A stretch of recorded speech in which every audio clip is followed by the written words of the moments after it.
গণতান্ত্রিক যাত্রা সুসংহত করতে ন্যায়ের শাসন প্রতিষ্ঠার বিকল্প নেই বলেছেন প্রধানমন্ত্রী। বিশ্বের ৩৩তম পারমাণবিক শক্তিধর দেশ বাংলাদেশ, রূপপুরে ইউরেনিয়াম জ্বালানি সংযোজন শুরু।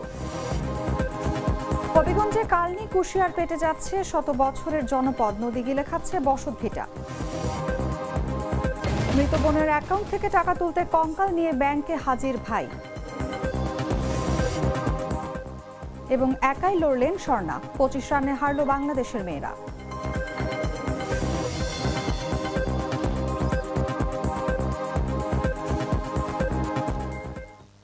এতক্ষণ শুনছিলেন সংবাদ শিরোনাম। দর্শক আমন্ত্রণ সন্ধ্যা ৭টার সংবাদে, সঙ্গে আছি আমি অনুভা বিশ্বাস। আমি তো মশলা বদলে ফেলেছি, এবার আপনিও বদলে ফেলুন। একবার প্রাণ গুঁড়া মশলা ব্যবহার করেই দেখুন। চলে যাচ্ছি বিস্তারিত খবরে।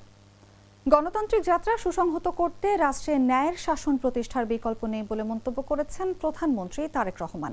মঙ্গলবার এক আলোচনা সভায় এই মন্তব্য করেন তিনি। প্রধানমন্ত্রী বলেন যে রাষ্ট্রে আইনের শাসন, ন্যায় বিচার ও মানবাধিকার প্রতিষ্ঠিত নয়, সেই দেশ কখনই প্রকৃত অর্থে গণতান্ত্রিক ও মানবিক রাষ্ট্রে পরিণত হতে পারে না। তিনি আরও উল্লেখ করেন, দীর্ঘ ১.৫ দশকের ফ্যাসিবাদী শাসনের অবসানের পর বাংলাদেশের জনগণ আবারও গণতন্ত্রের পথে অগ্রসর হচ্ছে। এই অগ্রযাত্রাকে সুসংহত ও টেকসই করতে হলে রাষ্ট্রের ন্যায়ের শাসন নিশ্চিত করা অপরিহার্য। ন্যায় বিচার সবার জন্য সমানভাবে প্রযোজ্য। একথা উল্লেখ করে তারেক রহমান বলেন, অর্থের অভাবে যেন কোনো মানুষ বিচার প্রাপ্তির সুযোগ থেকে বঞ্চিত না হয়, সেই লক্ষ্যেই সরকার আইনি সহায়তা কর্মসূচি অব্যাহত রেখেছে। কোনো ভুক্তভোগী যেন কেবল অর্থ সংকটের কারণে আইনজীবীর সহায়তা নিতে না পারেন, এই বিষয়টি সরকার সর্বোচ্চ গুরুত্ব দিয়ে নিশ্চিত করতে কাজ করছে। আর্থিকভাবে অসচ্ছল মানুষের জন্য বিচার প্রাপ্তি সহজ করতে এরই মধ্যে সুনির্দিষ্ট পরিকল্পনাও নেওয়া হয়েছে। প্রধানমন্ত্রী বলেন, ন্যায় বিচার শুধু আইনের বইয়ের বিষয় নয়, এটি মানুষের জীবনে বাস্তব ও কার্যকরভাবে প্রতিফলিত হওয়া উচিত। এটাই বর্তমান সরকারের প্রত্যাশা। ন্যায় বিচার কেবল আদালত কেন্দ্রিক কোনো প্রক্রিয়া নয়, বরং এটি একটি জীবন্ত মূল্যবোধ, যা রাষ্ট্রের প্রতিটি নীতি, সিদ্ধান্ত এবং প্রতিষ্ঠানের কার্যক্রমে প্রতিফলিত হওয়া প্রয়োজন।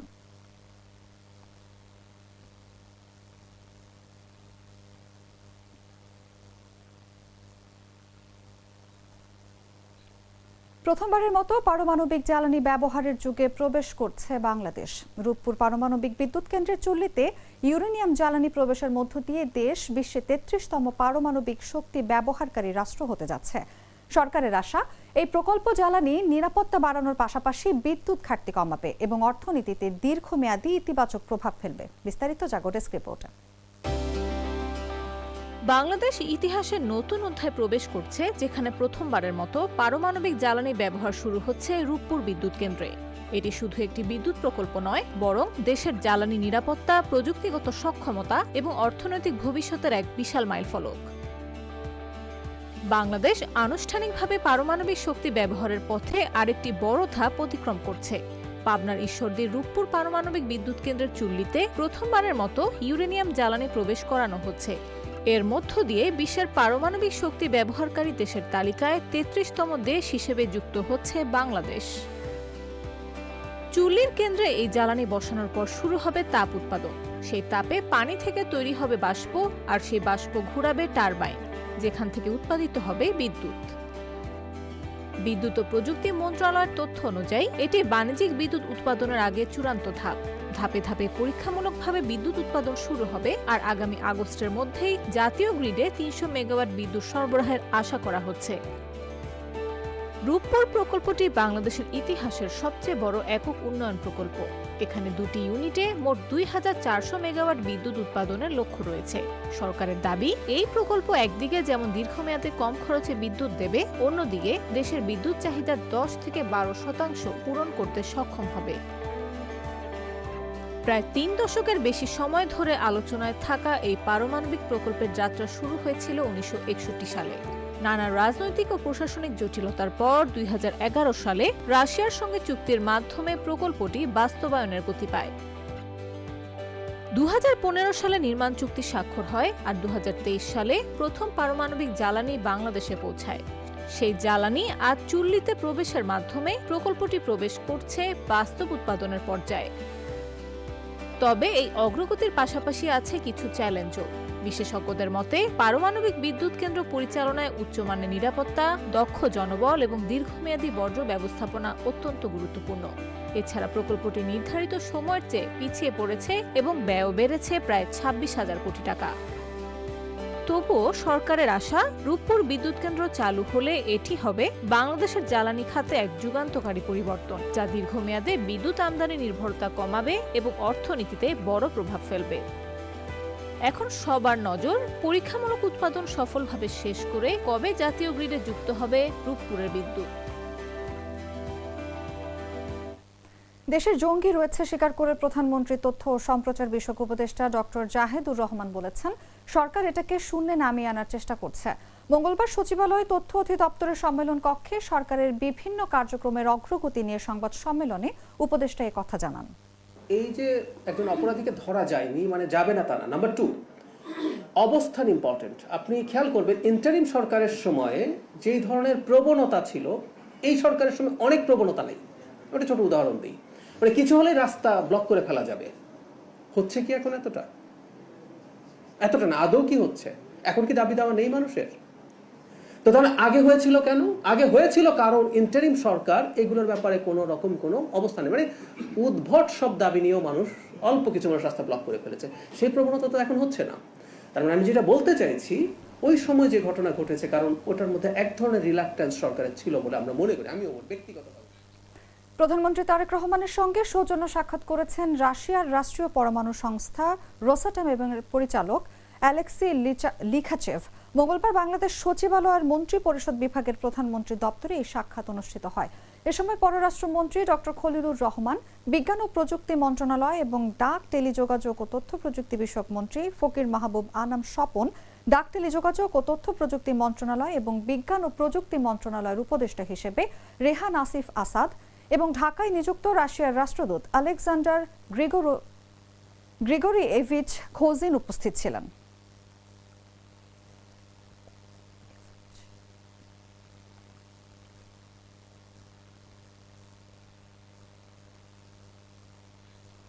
হবিগঞ্জে কালনী ও কুশিয়ারা নদী ভয়াবহ ভাঙনে বিলীন হচ্ছে শত শত বছরের পুরনো গ্রাম, বাজার ও বসতভিটা। প্রতি বর্ষার নদীর তীব্র গ্রাসে হারিয়ে যাচ্ছে ঘরবাড়ি, মসজিদ, মাদ্রাসা ও মন্দির। আজমেরীগঞ্জ, বানিয়াচং ও নবীগঞ্জ সহ বিভিন্ন এলাকায় হাজারো পরিবার পড়েছে চরম বিপর্যয়। নদী ভাঙনের এই তীব্রতা যদি না থামে তাহলে মানচিত্র থেকে হারিয়ে যাবে পুরো জনপদ। হবিগঞ্জ প্রতিনিধির পাঠানো তথ্যচিত্রে বিস্তারিত জাগো ডেস্ক রিপোর্টে। হবিগঞ্জ জেলার আজমেরীগঞ্জ উপজেলার কাকাইলছেও ইউনিয়ন। কালনী ও কুশিয়ারা নদীর তীব্র ভাঙনে এখানে যেন থমকে গেছে মানুষের জীবন। ইতোমধ্যে ইউনিয়নের অন্তত 12টি গ্রাম মারাত্মকভাবে ক্ষতিগ্রস্ত। শাহানগর, শৌলরি, বদরপুর, মণিপুর সহ বিভিন্ন এলাকায় একের পর এক বসতভিটা চলে যাচ্ছে নদীগর্ভে। স্থানীয়দের দাবি, মাত্র কয়েক সপ্তাহেই ভয়াবহভাবে বেড়েছে ভাঙনের তীব্রতা। আমরা জায়গা জমি নাই, আমরা একবার গরিব মানুষ, আমরা সাধারণ 2-3 দেশি যাওয়ার জন্য আছে, ওইটা তো নেই যাচ্ছে। আমরা একবারে বাদ অঙ্গাপ করে গল লইছে, ঘরে দাঁড়াও করে আইছে নদী ভাঙিয়া। অঙ্গা আমরা কি করি, কই থাকতাম, অন্ত এই চিন্তা জানবাছে না। বাঙ্গুনি মনে করো রাখিয়া থাকা, মানে আমরা গরিব মানুষ, কি করলে আমরা থাকবো, বাড়ি ঘর নাই। একই আতঙ্কে দিন কাটাচ্ছেন পুরো এলাকার মানুষ। প্রায় 4000 পরিবার এখন বাস্তুহারা হওয়ার ঝুঁকিতে। স্থানীয়রা বলছেন, অপরিকল্পিত বাঁধ ও কার্যকর উদ্যোগের অভাবে ভাঙন আরো ভয়াবহ রূপ নিচ্ছে। পূর্বে জায়গায় নদী ভাঙছে, খুব আস্তে আস্তে ভাঙছে, কিন্তু রিসেন্টলি যে ভাঙাটা ভাঙতেছে আমরা দেখতে পাচ্ছি যে ওই জায়গা আসছে, ওই জায়গা পর্যন্ত ছিল 10-15 দিনের ভিতরে এটা এমন দ্রুত হারে ভাঙতেছে, ভাঙতে ভাঙতে ওই পর্যায়ে পড়ছে। বিভিন্ন ধানি জমি এবং কৃষকের লাগামহীন ক্ষতি হচ্ছে এবং মন্দির, মসজিদ এবং অলরেডি নদী গর্ভের কবলে পড়ে অনেক ধানি জমি আমাদের চলে গেছে এবং কৃষকরা হাহাকারের মধ্যে দিন কাটাচ্ছে। প্রায় 2 সপ্তাহ আগের থেকে যেভাবে নদী ভাঙন শুরু হয়েছে, যদি ওই ভাঙনটা অচিরে রোধ করা না হয় তাহলে হয়তো 1-2 সপ্তাহের মধ্যে আমাদের গ্রামটা বিলীন হয়ে যাবে। যদি যথাযথভাবে সংশ্লিষ্ট কর্তৃপক্ষ দ্রুত কার্যকর পদক্ষেপ না নেন তাহলে আমাদের এই ঐতিহ্যবাহী গ্রামগুলা অতি সত্বর বিলীন হয়ে যাবে। নদী ভাঙন রোধে ইতোমধ্যে প্রকল্প গ্রহণের কথা জানিয়েছে পানি উন্নয়ন বোর্ড, তবে কাজ শুরু না হওয়ায় আতঙ্ক আরো বাড়ছে। বর্তমানে দরপত্র মূল্যায়ন প্রক্রিয়াধীন রয়েছে, অতি দ্রুত ঠিকাদার নিয়োগ করে কাজ শুরু করা হবে। আজমেরীগঞ্জ উপজেলার শৌলরি বাজার, নিকলির ডালা, সাতগাঁও এবং পিরোজপুর এই 4টি স্থানে 5 কিলো 200 মিটার দৈর্ঘ্যে স্থায়ী নদীর প্রতিরক্ষা কাজ বাস্তবায়ন করা। প্রতিদিন নতুন করে ভাঙছে নদীর পাড়। হারিয়ে যাচ্ছে ইতিহাস, হারিয়ে যাচ্ছে প্রজন্মের পর প্রজন্মের স্মৃতি। স্থানীয়দের একটাই দাবি, দ্রুত কার্যকর পদক্ষেপ না নিলে এই জনপদ আর মানচিত্রে খুঁজে পাওয়া যাবে না। News desk, Jago news.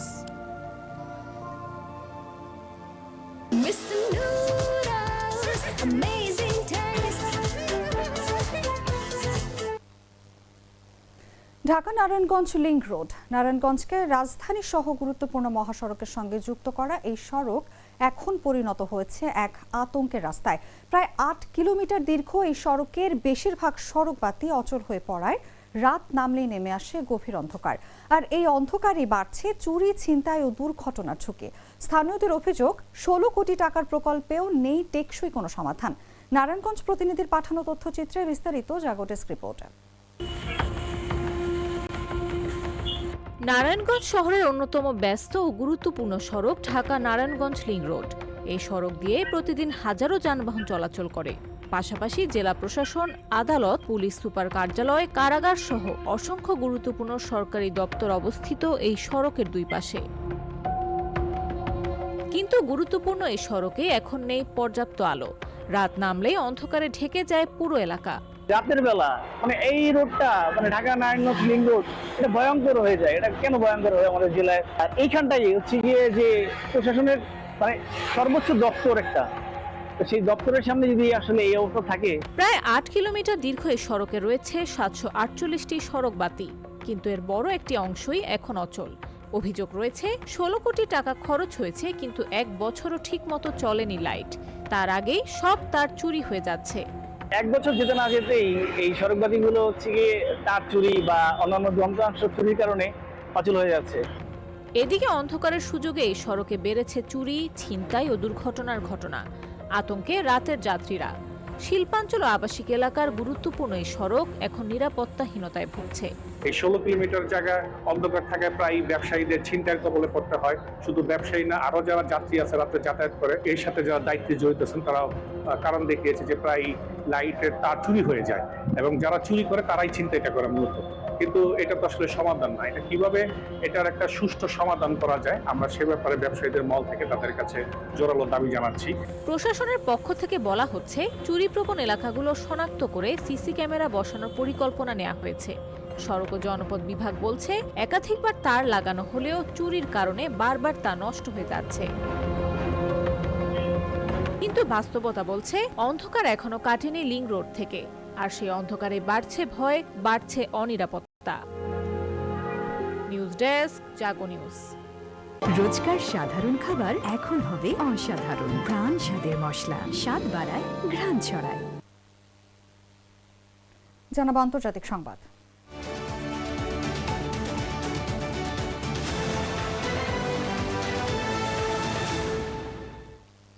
শ্রীলঙ্কার রাজধানী কলম্বোর বন্দর নাইকে আন্তর্জাতিক বিমানবন্দরে ১১০ কেজিরও বেশি গাঁজা সহ ২২ জন বৈধ ভিক্ষুকে আটক করেছে দেশটির পুলিশ।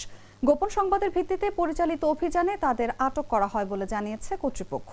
দক্ষিণ এশিয়ার এই দেশে গাঁজা অবৈধ এবং এটি বিমানবন্দরটির ইতিহাসে সবচেয়ে বড় মাদক জব্দের ঘটনা। পুলিশ জানায়, আটক ভিক্ষুরা থাইল্যান্ড থেকে দেশে ফিরছিলেন। প্রত্যেকের সুটকেসে আলাদাভাবে প্রায় ৫ কেজিরও বেশি গাঁজা পাওয়া যায়। বিশেষভাবে তৈরি ব্যাগের ভুয়া তলার ভেতরে এসব মাদক লুকানো ছিল বলে প্রাথমিক তদন্তে জানা গেছে। উদ্ধারকৃত মাদকের আনুমানিক মূল্য ৩.৪৫ মিলিয়ন মার্কিন ডলারেরও বেশি বলে জানিয়েছে সরকার। ডেইলি নিউজের প্রতিবেদনে বলা হয়, এই প্রথম কোনো বৈধ ভিক্ষুকে এমন অভিযোগে বিমানবন্দর থেকে আটক করা হলো। ভিক্ষুরা গত ২২ এপ্রিল স্পন্সরের দেয়া টিকিটে থাইল্যান্ডে গিয়েছিলেন। শ্রীলঙ্কার পুলিশ নার্কোটিক্স ব্যুরো বিষয়টি তদন্ত করছে এবং স্থানীয় কোনো মাদক চক্রের সম্পৃক্ততা আছে কিনা তা খতিয়ে দেখা হচ্ছে। আটক ব্যক্তিদের নেগোম্বো ম্যাজিস্ট্রেট আদালতে হাজির করা হবে। দেশটিতে মাদক অপরাধে কঠোর আইন রয়েছে এবং দোষী প্রমাণিত হলে দীর্ঘমেয়াদী কারাদণ্ডের বিধান আছে।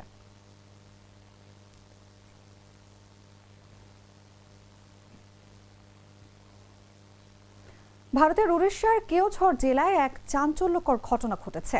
মৃত বোনের ব্যাংক অ্যাকাউন্ট থেকে টাকা তুলতে কঙ্কাল নিয়ে ব্যাংকে হাজির হয়েছেন এক ব্যক্তি। সোমবার মালিপোসি শাখার উড়িষ্যা গ্রামীণ ব্যাংকে এই ঘটনাটি ঘটে।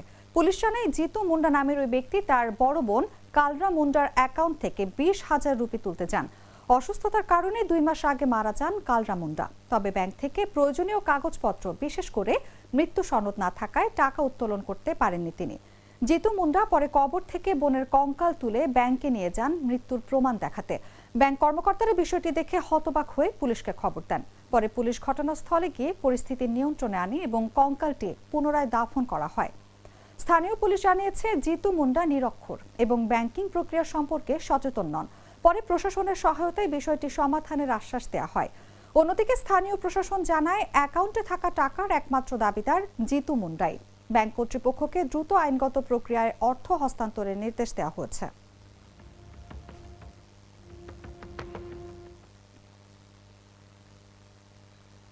সংবাদ শেষ করব খেলার খবর জানিয়ে।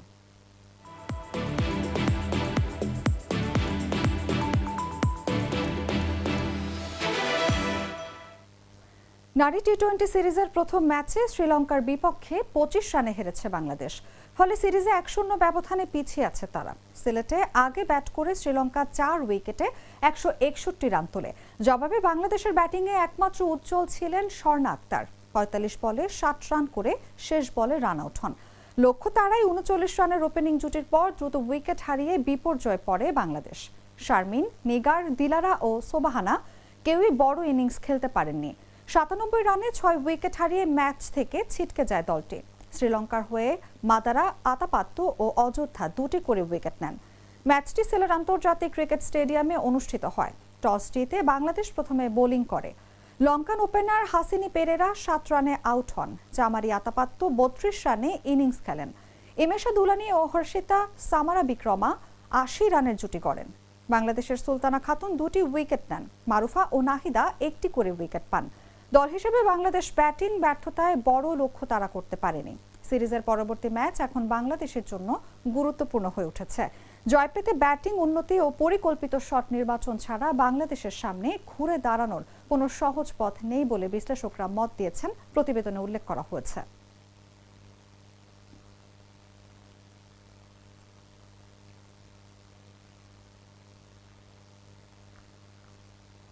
সংবাদ শেষ করার আগে শিরোনামগুলো জানিয়ে দিচ্ছি আরো একবার।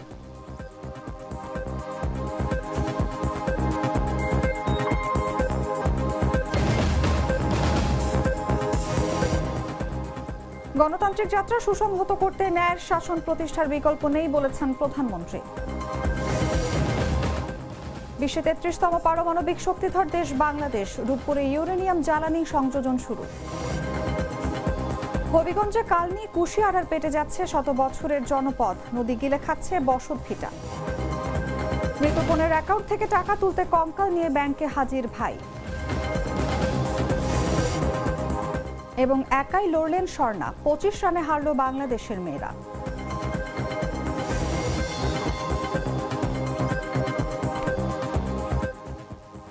দর্শক, এই ছিল এখনকার মতো।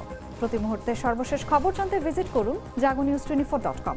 ফলো করুন আমাদের ভেরিফাইড ফেসবুক পেজ এবং সাবস্ক্রাইব করুন জাগো নিউজের ইউটিউব চ্যানেল। ধন্যবাদ সবাইকে।